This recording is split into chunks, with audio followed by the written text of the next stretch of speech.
140 ke atas masuk very superior.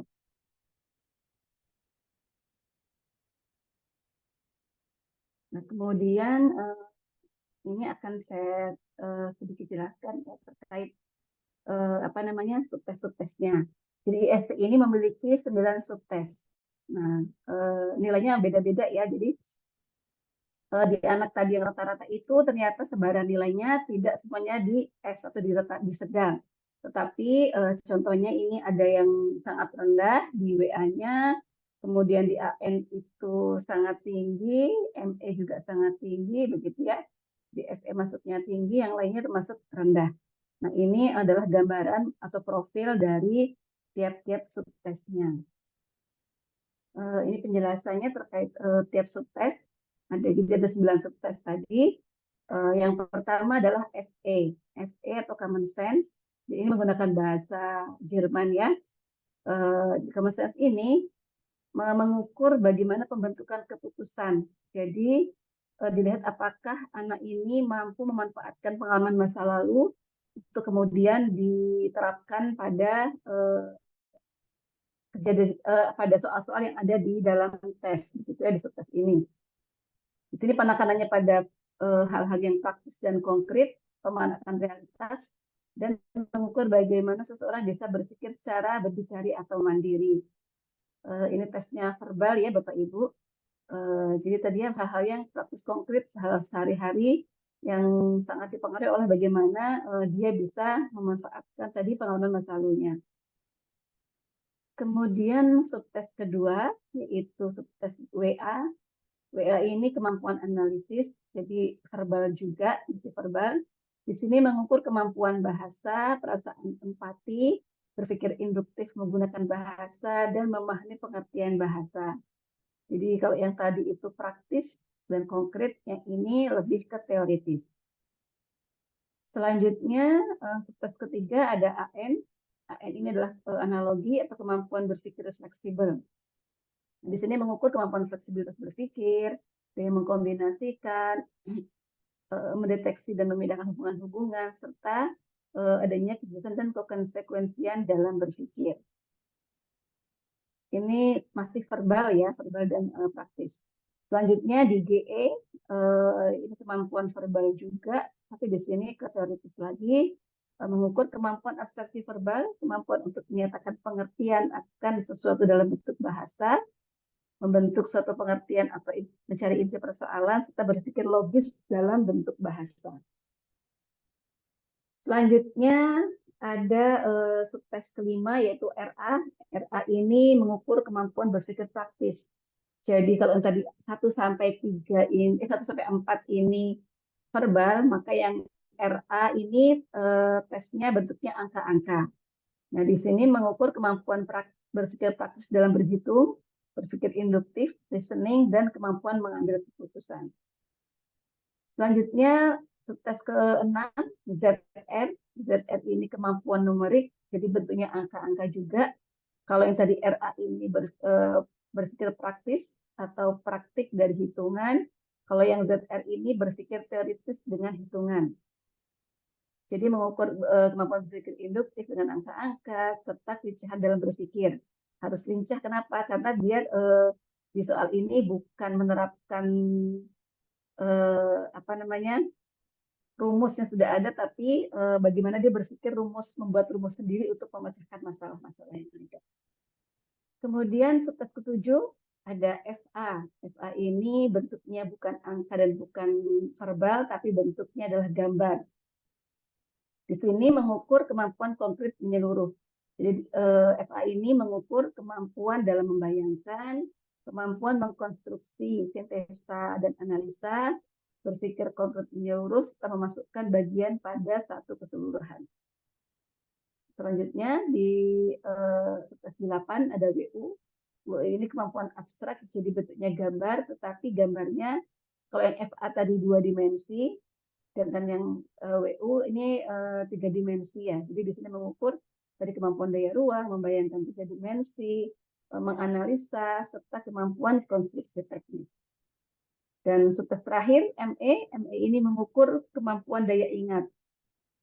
Selain mengukur daya ingat, di sini juga mengukur konsentrasi yang menetap dan daya tahan. Apakah anak ini konsentrasinya masih pendek atau sudah bisa khususnya panjang gitu. Jadi kalau misalnya anak ini konsentrasinya belum apa namanya belum bisa lama, maka biasanya di MBI ini akan nilainya cenderung rendah ya karena konsentrasi nanti mempengaruhi daya ingat kita.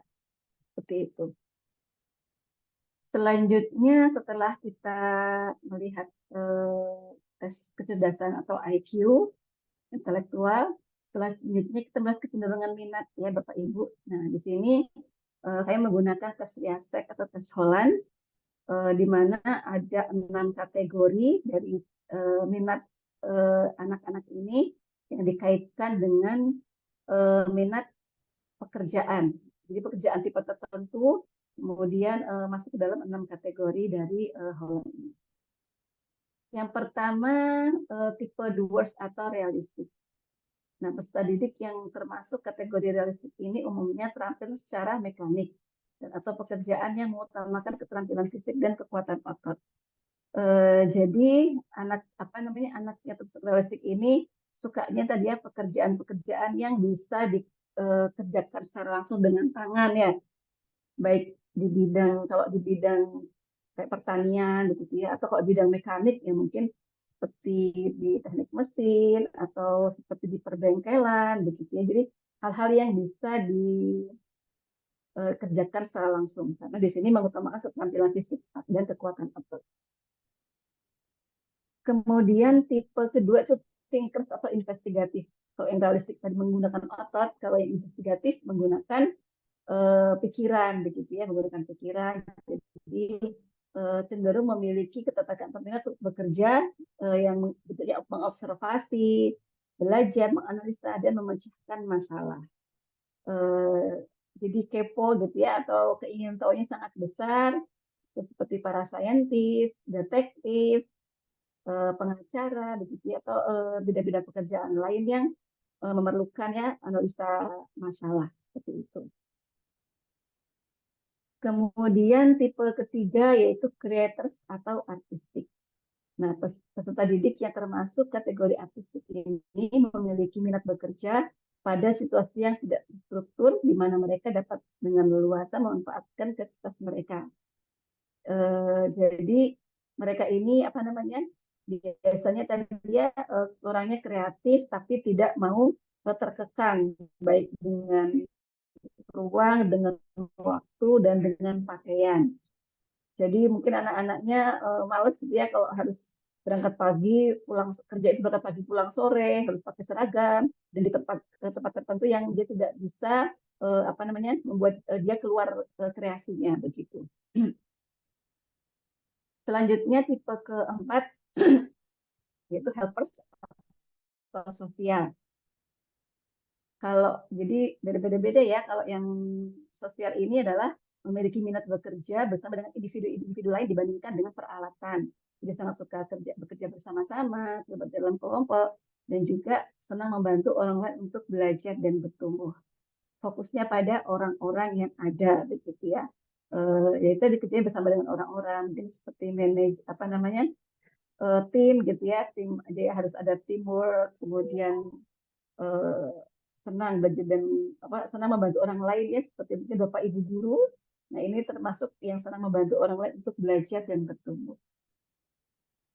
Kemudian tipe kelima, enterprising atau persuaders.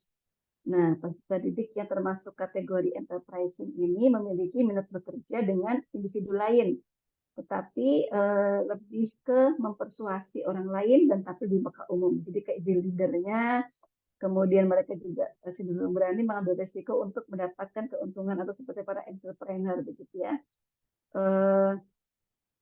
Jadi mungkin seperti para motivator, marketers begitu, mungkin manajer yang dia presentasi begitu ya di muka umum, kemudian mempengaruhi orang lain, kemudian memanage orang lain dan sebagainya. Kemudian tipe terakhir tipe organizer atau konvensional. Nah, kalau yang tipe ini orangnya memiliki minat bekerja terhadap hal yang mendetail, organisir, dan berkaitan dengan data. Jadi sangat berbeda dengan tipe yang lain juga. Jadi setiap tipe itu memiliki khasnya masing-masing begitu ya. Orangnya teliti gitu, kemudian teratur, di belakang meja dia sangat detil begitu ya melihat data-data yang ada. Kemudian dari data itu dia bisa mengambil kesimpulan atau kemudian mengelola data tersebut untuk sebuah keperluan yang lain. Kemudian dari minat itu, dari minat atau apa namanya dari riset itu kita mendapatkan kluster bidang ilmu. Nah, kluster bidang ilmu ini adalah kelompok peminatan mata pelajaran yang sesuai dengan kebutuhan siswa terhadap studi lanjut ke perguruan tinggi. Nah, kluster bidang ilmu ini diperlukan untuk tadinya mengakomodasi dari minat atau minat bakat dan atau kemampuan peserta didik tadi. Begitu ya. Jadi kalau ini dicontohkan tipenya ini realistik, maka kalau yang tipe realistik, jadi nanti ada dua tipe minat bekerja yang tertinggi begitu ya. Nah, dicontohkan di sini anak ini memiliki minat realistik yang tipe pertama realistik, tipe kedua adalah artistik. Kemudian kalau akan dilanjutkan dia akan mengambil realistiknya, maka kecenderungan kluster bidang ilmu yang diperlukan diprioritaskan adalah matematika tingkat lanjut, biologi, matematika, pendidikan Pancasila, dan PJOK. Sedangkan yang artistik maka harus mendalami atau diperluas lagi pengetahuannya terkait seni budaya, sejarah, bahasa Indonesia, sosiologi, dan matematika.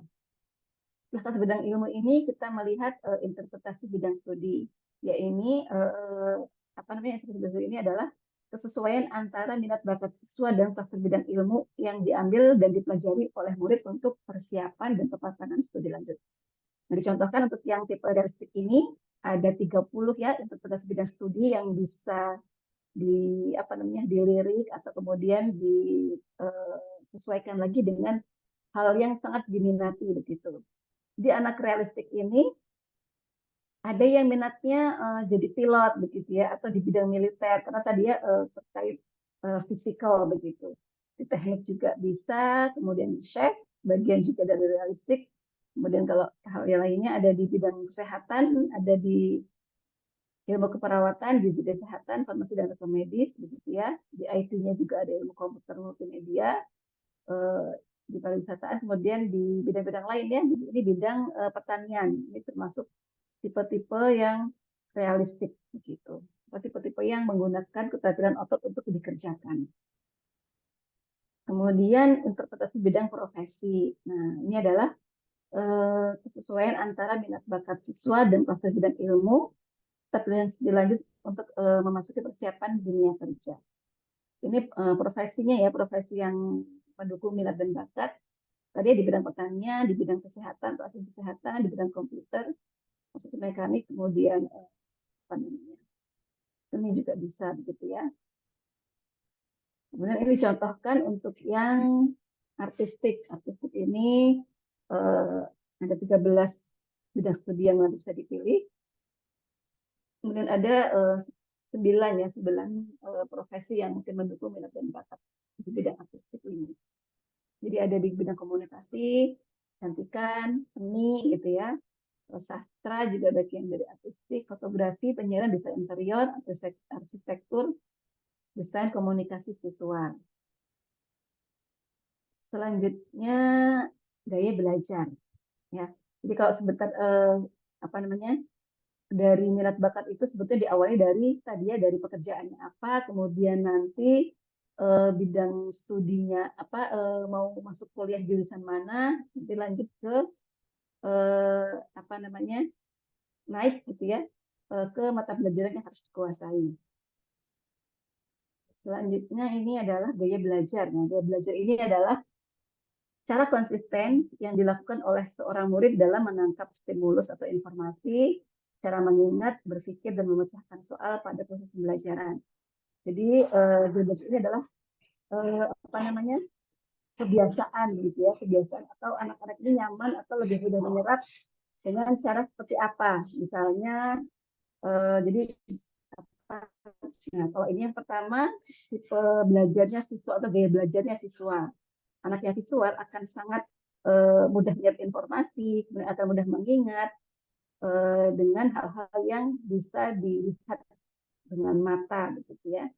Nah, ini terkait dengan warna, gambar, peta, diagram, dan mungkin apa namanya jadi visual support, begitu ya.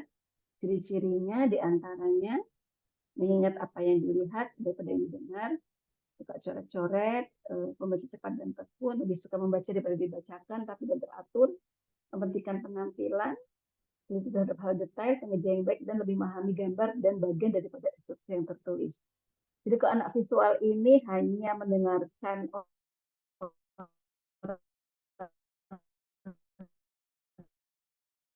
bicara, maka suara terus membuat rangkuman untuk kembali nanti mengingat apa yang sudah dia dengarkan, begitu. Kemudian apa namanya, nah ini ya, jadi kalau anak yang visual dan kemudian dia dibantu dengan visual support, misalnya ada bagannya, ada mind map-nya, ada warna yang menarik, ada petanya, itu akan lebih mudah diterima, diserap, dipahami, dan kemudian untuk diingat kembali, begitu. Selanjutnya tipe auditori. Gaya belajar auditori ini adalah model di mana seseorang lebih cepat menyerap informasi melalui apa yang dia dengarkan. Jadi kalau disuruh membaca sendiri, mungkin dia akan lebih susah untuk memahaminya, ya butuh effort yang lebih banyak. Sehingga penjelasan verbal akan lebih mudah ditangkap oleh pembelajar auditori ini. Nah, kemudian ciri-cirinya biasanya dia lebih cepat menyerap dan mendengarkan. Ketika mereka membaca itu menggerakkan bibir, senang membaca dengan keras dan mendengarkan. Orangnya biasanya dapat mengulangi kembali dan menentukan nada, irama dan warna suara, bagus dalam berbicara dan bercerita, kalau bicaranya iramanya terpola, kemudian suka bicara, suka diskusi, pandai mengeja dan dengan keras, suka menyanyi dan suka musik, gitu, nggak bisa diam suara, dan suka mengerjakan tugas kelompok tadi karena dia suka kalau berdiskusi, begitu ya. Jadi anak auditori ini mungkin sekali mendengar lagu sekali dua kali dia akan mudah menirukannya kembali. Dan tadi kalau dia hanya diberikan gambar tapi tidak ada penjelasan, maka cenderung akan kesulitan untuk memahaminya. Kemudian tipe ketiga atau gaya belajar ketiga itu kinestetik. Nah, pembelajar kinestetik ini adalah pembelajar yang menyerap informasi melalui berbagai gerakan fisik. Ciri-ciri pembelajaran estetik diantaranya kalau berorientasi fisik dan tidak bergerak, bicaranya pelan, mendengar perhatian fisik, suka menggunakan berbagai alat dan media, menyentuh orang untuk mendapatkan perhatian, lebih dekat dan ketika berbicara dengan orang, mempunyai perkembangan awal otot-otot yang besar, belajarnya melalui praktek. Sehingga kadang-kadang tadi dia banyak bergerak. Kalau kadang ada anak yang kalau menghafalkan itu sambil jalan-jalan, begitu ya, sambil dengerin atau sambil membaca, tapi dia sambil jalan-jalan begitu. Kemudian menggunakan jari sebagai petunjuk ketika membaca, banyak menggunakan tubuh, biasanya tidak dapat duduk diam dalam waktu yang lama, bukan perusahaan jelek, dan suka olahraga. Dia praktek. Jadi kalau anak kinestetik ini tadi akan lebih mudah menyerap ketika dia mempraktekkan by doing, gitu, melakukan. Jadi sehingga dia akan lebih mudah paham, akan lebih mudah terinternalisasi, begitu. Nah, untuk Bapak Ibu, karena di dalam sebuah kelas ini pasti beragam ya, tidak homogen, maka ini hanya sebagai informasi bahwa untuk agar anak itu lebih mudah menyerap, maka gunakanlah ketiganya, begitu ya. Jadi dibantu dengan visual support, dijelaskan, kemudian ada prakteknya, ada diskusinya, maka insya Allah itu akan lebih mudah diserap oleh anak kita dibandingkan dengan hanya satu aja. Jadi gaya belajar yang monoton itu akan membuat anak-anak yang kinestetik ya akan bosen, gitu ya. Sedangkan anak yang lainnya yang auditori juga mungkin akan akan apa namanya kesulitan, juga begitu.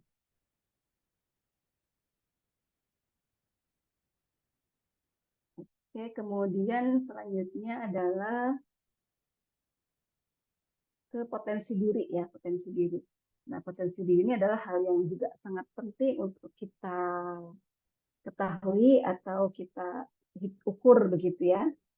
Jadi anak-anak kita kenapa? Karena keberhasilan seseorang itu bukan hanya dipengaruhi oleh kemampuan IQ gitu ya atau kemampuan cara dia belajar, tapi juga ada beberapa potensi diri yang akan sangat mempengaruhi tadi keberhasilan belajar maupun keberhasilan seseorang di masa depan. Yang pertama adalah potensi diri berupa atrocity quotient atau daya juang. Jadi ada 3 kategori, rendah, sedang, dan tinggi. Untuk kategori daya juang yang rendah, ini ciri-cirinya anaknya biasanya cenderung menghindari tantangan berat yang muncul dari komitmen yang sesungguhnya, sehingga kemudian cenderung melawan atau lari dari sebuah perubahan. Kemudian dia akan menggunakan kata-kata, oh ini tidak, ini susah, ini repot gitu ya, ini mustahil, ini konyol gitu ya. Jadi dia tidak mau untuk membuat sebuah perubahan. Kalau yang sedang, maka dia cukup puas dengan apa yang sudah dicapainya pada tahapan tertentu, satisfied. Ada sedikit inisiatif, sedikit semangat dan usaha-usaha tapi tidak optimal begitu ya, karena dia menahan diri dari perubahan. Jadi kadang nggak suka perubahan karena sudah nyaman dengan kondisi yang ada. Sedangkan kalau yang konsentrasinya tinggi, maka mereka akan selalu begitu ya memikirkan kemungkinan kalau ada perubahan atau tantangan akan menyambut dengan baik. Kemudian mereka memiliki semangat yang tinggi sehingga mereka juga akan berjuang untuk mendapatkan yang terbaik dalam hidupnya. Terus kalau bisa kita contohkan ya Bapak Ibu untuk daya juang ini misalnya begitu ya, digulirkan sebuah program, ayo kita naik gunung gitu. Maka anak yang aktivitasnya rendah akan langsung menolak begitu. Menolaknya kenapa? Karena membayangkan memanjat gunung itu akan repot, harus mempersiapkan segala sesuatunya, kemudian akan capek gitu ya. Kalau hujan bagaimana gitu. Kalau jatuh nanti sakit dan sebagainya gitu. Jadi mereka tidak mau bergerak untuk membuat sebuah perubahan. Kalau yang sedang, ya dia mungkin akan ikut, tapi kemudian mungkin ketika sampai di posisi tertentu, dia udah capek, ya sudahlah berhenti di sini saja begitu ya. Dia akan berhenti mungkin masih di kaki gunung, tapi karena sudah capek, oh ini tempatnya enak nih buat buat membuat tenda gitu ya, atau gelar tikar. Jadi udah sini aja deh, udah bagus kok pemandangannya, udah enak di sini begitu.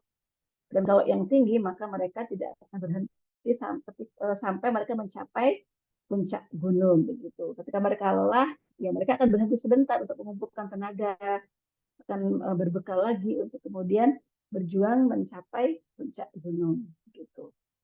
Terus sebagai gambaran ya Bapak Ibu, selanjutnya ada potensi kedua yaitu emotional quotient atau kecerdasan emosi.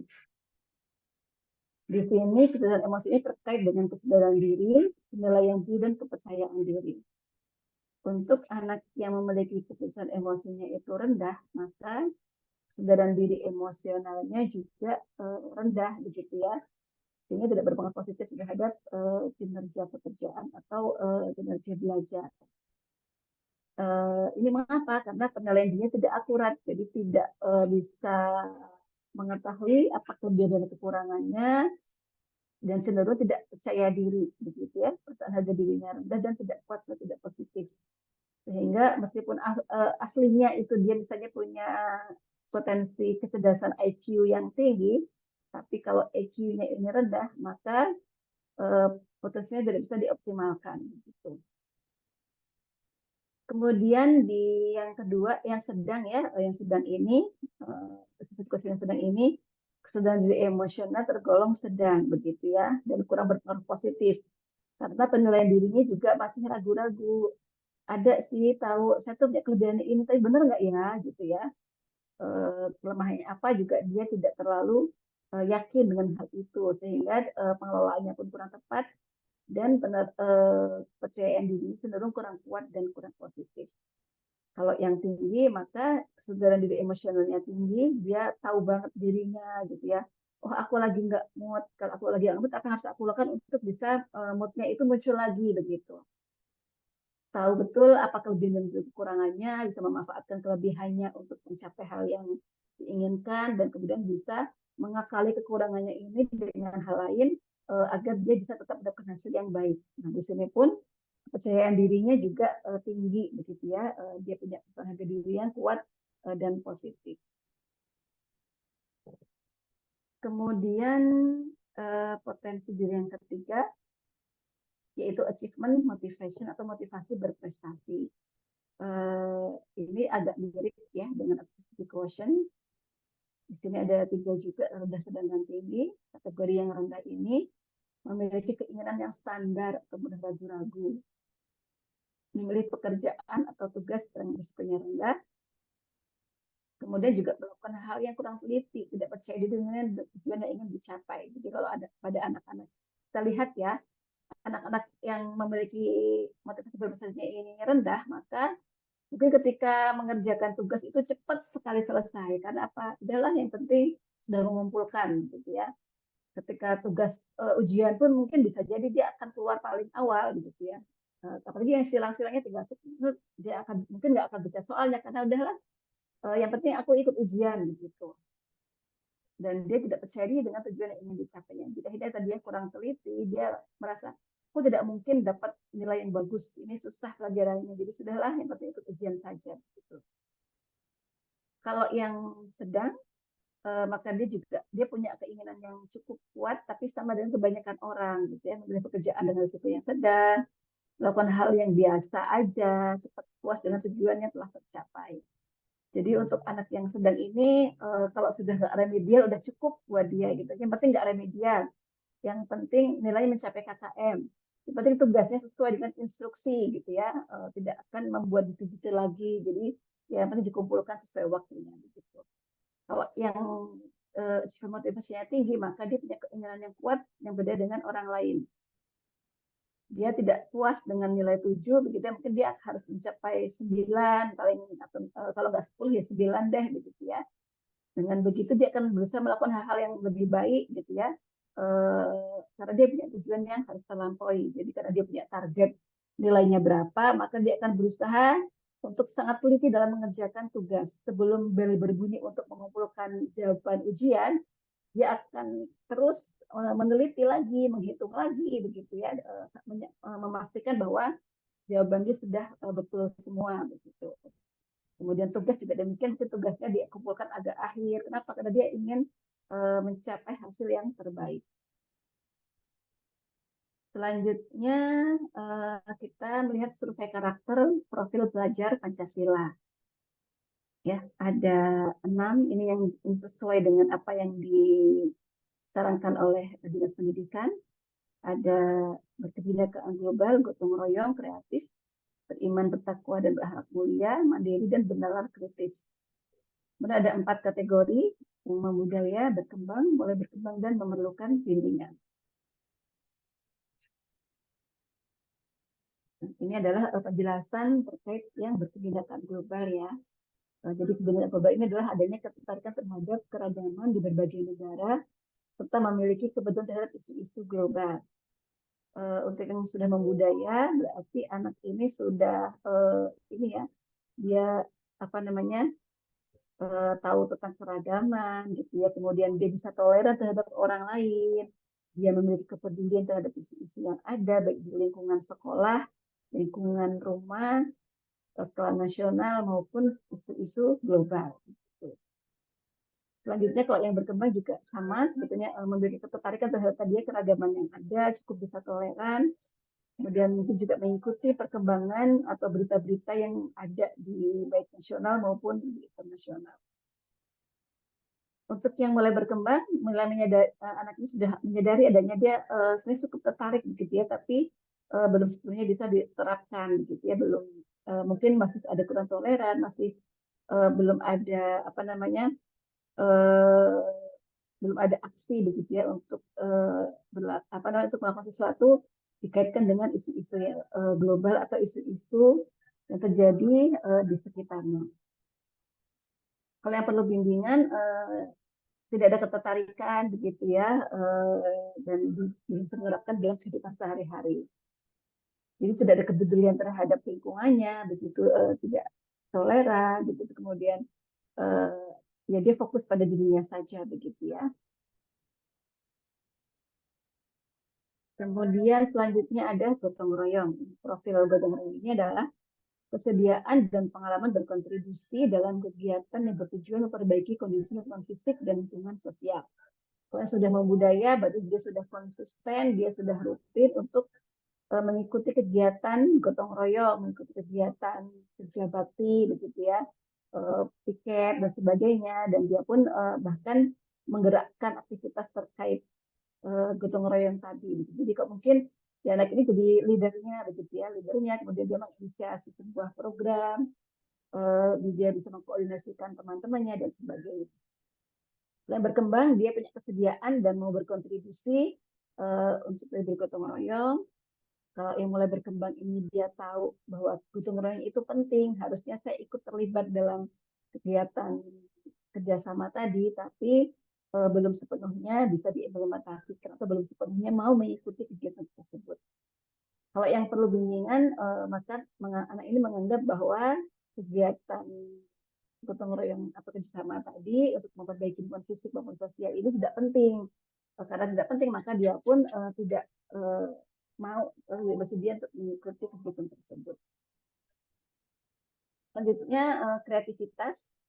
Kreativitas ini adalah kesenangan dan pengalaman untuk menghasilkan pemikiran, gagasan atau karya yang baru yang berbeda. Kalau yang sudah membudaya berarti anak ini sudah memiliki banyak karya begitu ya, karena dia sudah rutin, dia sudah punya hobi yang menghasilkan yang atau karya yang bisa dia hasilkan. Kalau berkembang juga sudah ada hobinya dan sudah punya karya-karya meskipun tidak sebanyak yang kalau yang budaya ya gitu. Kalau yang mulai berkembang dia tahu mungkin dia sudah punya hobi, dia tahu hobinya apa, tapi belum sepenuhnya bisa menghasilkan pemikiran gagasan atau sebuah karya yang baru. Dan perlu bimbingan, anak ini berarti belum memiliki atau belum mengetahui hobinya apa sebetulnya sih, apa sih dia bisa menghasilkan apa begitu ya. Jadi dia pun belum bisa menghasilkan sebuah karya gitu, karena belum tahu saya itu sukanya apa begitu, saya itu bisa apa begitu. Selanjutnya terkait dengan keimanan, ketakwaan, kepercayaan Maha Esa dan berakhlak mulia. Jadi ini karakternya ya seperti yang terkait dengan keimanan, ketakwaan dan perilaku yang baik begitu. Kalau sudah membudaya, anak ini sudah menerapkan perilaku tadi ya, dia beribadah gitu ya. Kemudian dia pun menunjukkan akhlak yang baik, konsisten dia selalu mengerjakan ibadah sesuai agamanya, kemudian dia pun selalu bersikap yang baik, baik kepada teman, kepada guru, orang tua, akhlaknya dengan alam, dan juga dia sebagai seorang warga negara.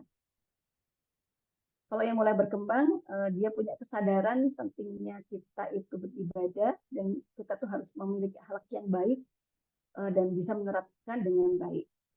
Kalau yang mulai berkembang, dia tahu pentingnya kita tuh seharusnya menjalankan ibadah, kita tuh seharusnya memiliki perilaku yang baik, gitu ya. Tapi belum sepenuhnya itu bisa dilakukan, gitu. Mungkin masih mudah terikut, gitu ya, atau masih malas ketika beribadah.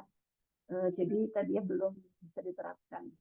Perlu bimbingan, berarti dia ya semau dia begitu ya, ya suka-suka aku gitu ya, misalnya dia tidak peduli dengan ibadah, kemudian dia juga tidak mempertimbangkan apakah perilakunya itu sesuai atau tidak dengan ajaran agama, sesuai tidak dengan nilai-nilai yang ada begitu. Jadi ya apa yang dia suka itu yang akan dia lakukan gitu. Selanjutnya kemandirian. Kemandirian ini adalah kemauan dan kebiasaan mengelola pikiran, perasaan, dan tindakan untuk mencapai tujuan belajar dalam berbagai konteks. Kalau yang sudah membudaya kemandiriannya, dia murid ini akan secara rutin dan konsisten mampu mengelola pikiran, perasaan, dan tindakannya untuk mencapai tujuan belajar. Tanpa diingatkan oleh orang tua atau guru, maka dia akan mengerjakan tugas-tugasnya dengan baik. Sudah apa namanya? Ya sudah konsisten begitu ya, seperti itu. Kalau yang berkembang juga sudah terbiasa juga dia untuk mengelola dirinya, meskipun dia misalnya lagi malas, tapi dia akan mengerjakan begitu ya. Dia akan berusaha untuk bisa mencapai tujuan belajar tanpa harus tadi dibantu diingatkan, apalagi dibantu betul gitu ya untuk mengerjakan tugas-tugasnya. Kalau yang mulai berkembang, dia tahu harusnya dia bisa mengelola pikiran, perasaan, dan tindakannya tadi untuk mencapai tujuan belajar, tapi belum bisa diimplementasikan gitu ya. Kalau lagi males ya nggak mengerjakan gitu ya. Harus diingatkan dulu, dia baru ingat begitu. Tapi perlu bimbingan, berarti masih sangat membutuhkan orang lain tadi ya untuk dia bisa mencapai tujuan belajar. Karena dia belum bisa mengelola diri, baik mengelola pikiran, perasaan, dan tindakannya untuk mencapai tujuan belajar. Jadi dikejar-kejar gitu ya, diingatkan terus, didampingi oleh orang tua atau mungkin oleh guru begitu. Karena belum ada kesadaran dalam dirinya bahwa tadi ya dia harusnya bisa mengelola diri sendiri. Kemudian ada yaitu nalar kritis ya. Nalar kritis ini adalah kemauan dan kebiasaan membuat keputusan yang etis berdasarkan analisa yang logis dan pertimbangan yang objektif atas beragam bukti dan perspektif. Jadi kalau yang sudah membudaya, maka anak ini sudah konsisten begitu untuk selalu mengecek, ya, mengevaluasi atau menganalisa. Kalau dapat informasi tidak akan langsung disebarkan atau tidak langsung percaya. Jadi dia akan lihat dulu ini informasinya benar nggak ya, ini hoax bukan ya, kok aneh sih misalnya begitu ya. Dia akan skeptis dulu, akan yakin ini apa nggak yakin dulu sampai kemudian dia yakin baru dia akan mungkin akan share atau mungkin dia akan melakukan sesuatu terkait dengan informasi yang sudah didapatkannya tadi, karena dia akan selalu berpikir sebelum berbuat, jadi dia bertanggung jawab penuh dengan apa yang dilakukannya. Kalau yang mulai berkembang, murid ini biasa juga menelusuri, menganalisa dan mengevaluasi informasi dan cukup bisa bertanggung jawab dengan apa yang dibuatnya. Jadi sama ya, dia akan kalau ada informasi, ada kejadian, dia akan berpikir dulu, akan menganalisa dulu, tidak mudah percaya dan tidak mudah disulut begitu. Kalau yang mulai berkembang, maka dia tahu harusnya kita tuh menganalisa dulu, harusnya kita jangan mudah percaya begitu ya, tapi kadang-kadang masih terbatas dan belum bisa sepenuhnya untuk diimplementasikan. Jadi kadang masih mudah dipengaruhi oleh orang lain begitu ya, tidak logis begitu. Kalau yang perlu bimbingan, sangat membutuhkan bimbingan begitu ya. Dia mudah percaya dengan apapun yang informasi yang dia dapatkan, dia nggak menganalisa dulu, sehingga dia pun tidak bisa bertanggung jawab terhadap keputusan yang dibuatnya. Dia nggak berpikir sebelum berbuat, jadi berbuat baru berpikir, baru mungkin dia mendapatkan akibat dari apa yang dilakukannya. Demikian Bapak Ibu untuk penjelasan dari hasil tes yang sudah dilakukan waktu yang lalu.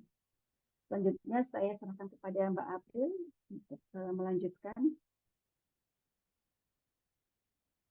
Yang baik, terima kasih untuk Bu Auda sudah menjelaskan paparan hasil dengan jelas.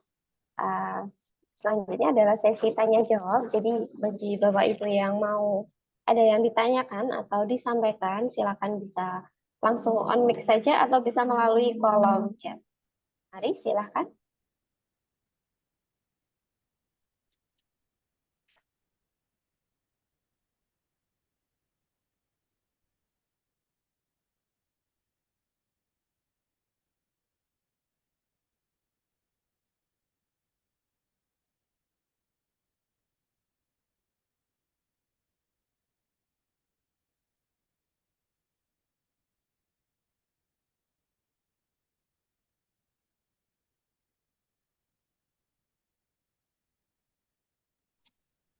Izin bertanya, Ibu.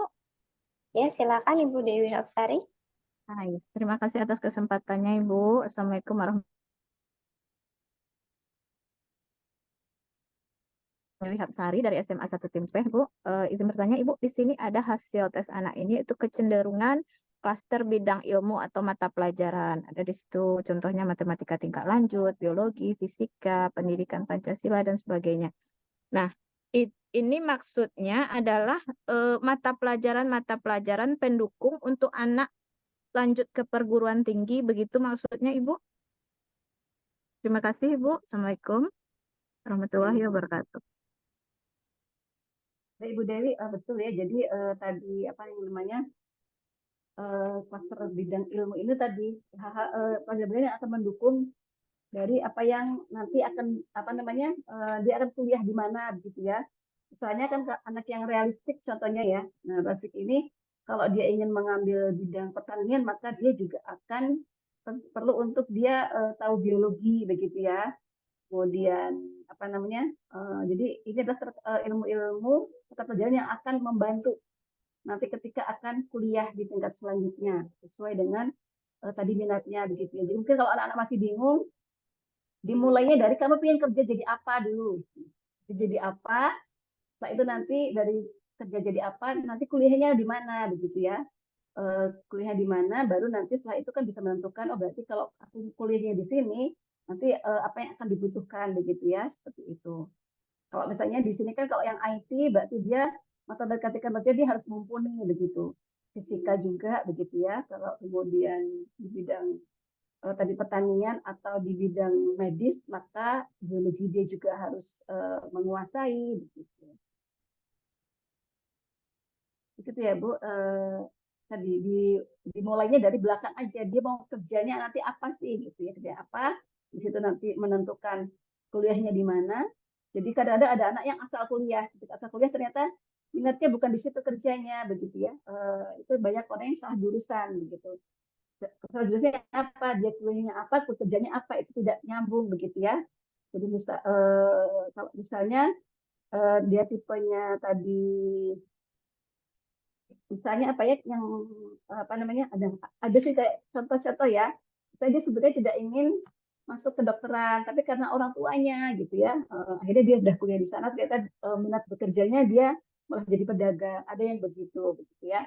Atau ada contoh lain juga dulu dia masuk ke teknik mesin, gitu. Karena dia pinter, dia bisa, tapi kemudian ketika bekerja dia selalu sakit kepala karena dia tidak menikmati pekerjaannya. Ternyata dia sebetulnya cocoknya jadi motivator, nulis buku dan sebagainya. Nah, ini nanti apa namanya yang perlu kita sampaikan ke anak-anak. Kalian bayangkan, kalian nanti pekerjaan apa yang kalian akan senang melakukannya, akan dinikmati. Nah, kemudian di situ dicari, berarti kuliahnya di mana, begitu, di jurusan apa. Di situ nanti kelihatan, oh kalau kuliah jurusan ini kan kita sekarang juga informasi sudah banyak ya, ada kuliahnya apa lagi, seperti apa. Berarti mata pelajaran-pelajaran apa saja yang perlu untuk didalami lebih lanjut.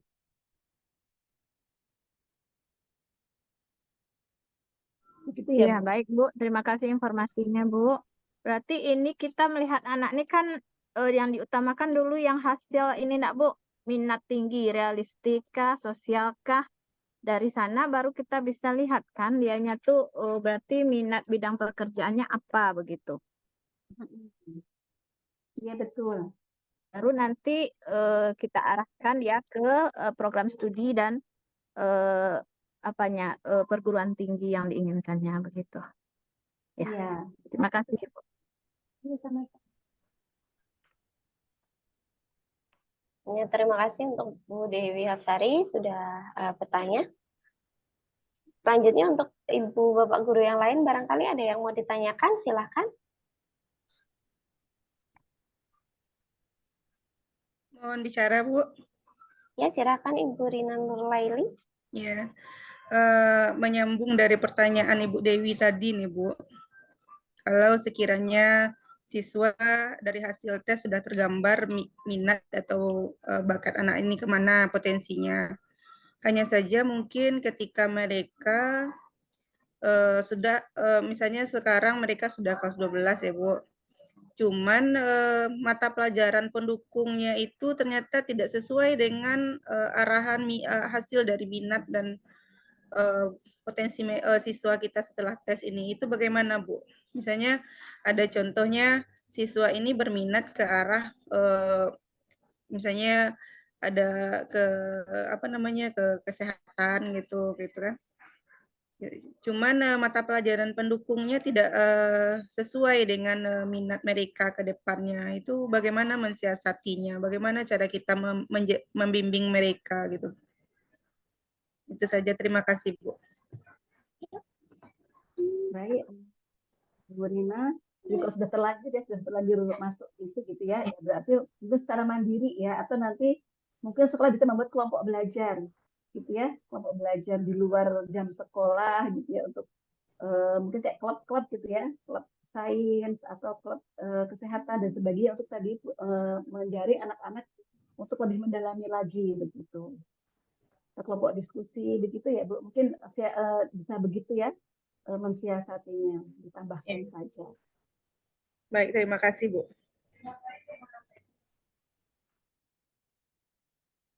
Ya, baik, terima kasih untuk Bu Rina Nurlaini. Selanjutnya, silakan Bapak Ibu.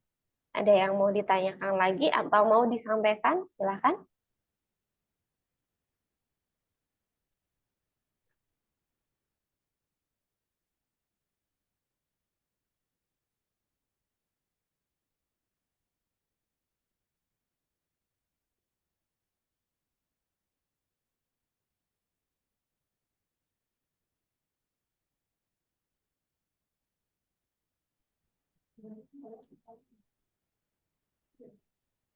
Ya, bagaimana Bapak Ibu? Apakah sudah cukup?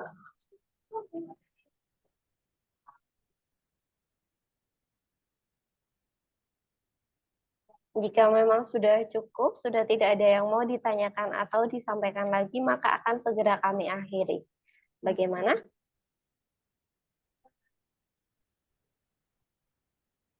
Ibu izin Bu, ini PPT-nya bisa bantu di-share Bu, itu nanti.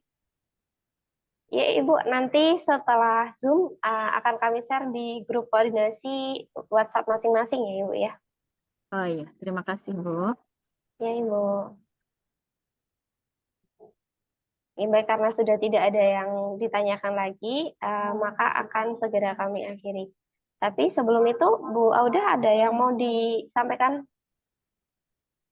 Ya, mungkin sedikit di terakhir ya. Jadi untuk yang terkait intelijensi begitu ya, misalnya di antara murid Bapak Ibu ini ada yang kedapatan hasil psikotesnya kok rendah di intelijensi. Nah, mungkin nanti bisa disemangati ya, jangan sampai down.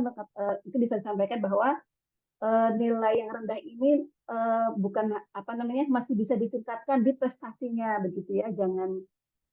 Jangan merasa rendah dulu. Yang penting dia punya positive quotient, dia mau berjuang, maka insya Allah bisa dikembangkan begitu. Untuk yang tinggi pun jangan sombong dulu. Oh, aku tinggi nilainya gitu. Tapi kalau tidak apa namanya, tidak didukung oleh daya juang yang tinggi, motivasi yang tinggi, maka dia juga tidak akan bisa mencapai hasil yang terbaik. Mungkin di situ. Kemudian mudah-mudahan bermanfaat apa yang kita bicarakan di sini. Dari saya mohon maaf apabila ada hal yang kurang berkenan dan ada kesalahan. Assalamualaikum warahmatullahi wabarakatuh. Waalaikumsalam warahmatullahi Waalaikumsalam wabarakatuh. Terima warahmatullahi kasih wabarakatuh. Pak Oda. Selanjutnya adalah sesi dokumentasi. Jadi untuk Bapak Ibu yang belum on cam, mari on cam sebentar saja. Mari kita foto bersama. Ya, mari silakan Bapak Ibu yang belum on cam.